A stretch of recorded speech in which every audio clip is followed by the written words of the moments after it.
चला मित्रांनो, फायनली आता परळ वर्कशॉपच्या मेन गेटजवळ पोहोचलेलो आहे. तुम्ही बघू शकता मित्रांनो, आता आपण परळ वर्कशॉपमध्ये आलो आहे.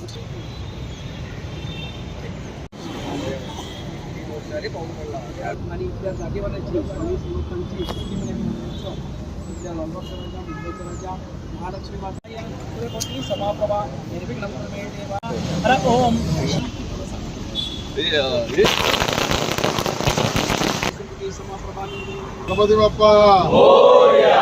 बाप्पा मोरया. महाराष्ट्राची संस्कृती आपल्या परळ लालबागमध्ये पवित्र मूर्ती घडवणारे हात मला आज मंचावर आणि समोर या ठिकाणी दिसतात.